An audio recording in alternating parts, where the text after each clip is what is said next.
430 years had led to this moment. Egypt was finally behind them. The journey God had promised had begun. But leaving Egypt was only the beginning because freedom was never God's final destination. He was leading his people to learn something even greater.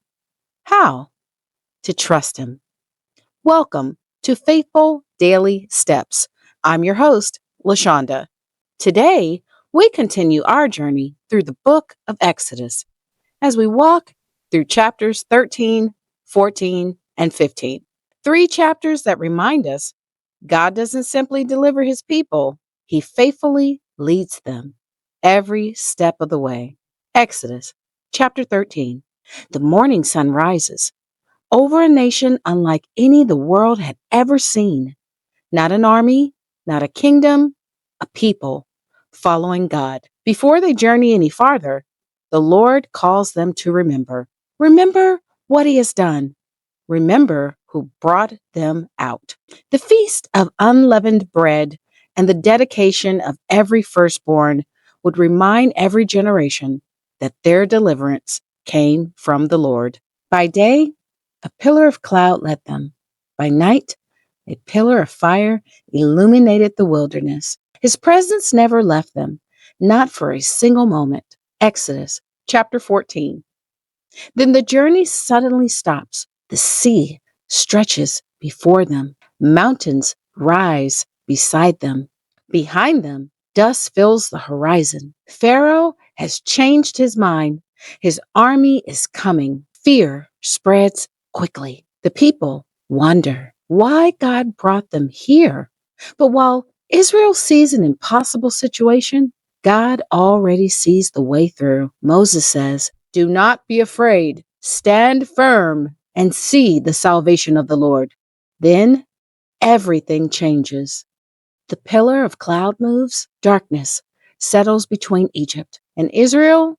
The Lord commands. The wind begins to blow hour after hour. Through the night, the waters divide. Dry ground appears. What had never existed before now becomes the path forward. Families begin walking. Children hold their parents' hand. Grandparents walk beside them. An entire nation passes through the sea.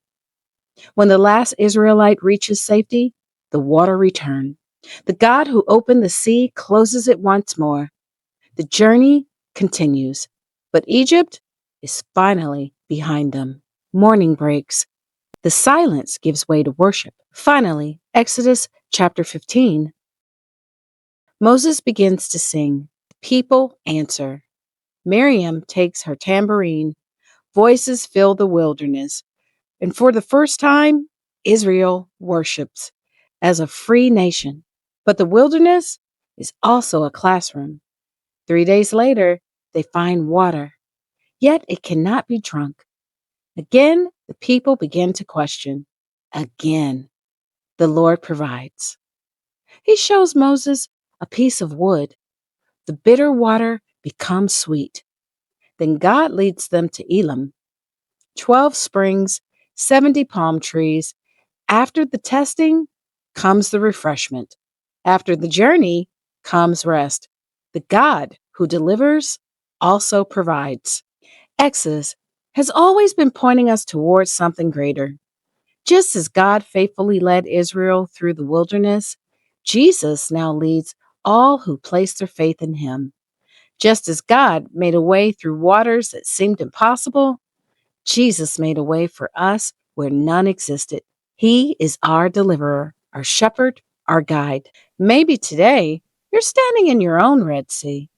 Maybe you're wondering how God is going to make a way. Remember this: the same God who led Israel one step at a time still leads his children today. Thank you for joining for another episode of Faithful Daily Steps.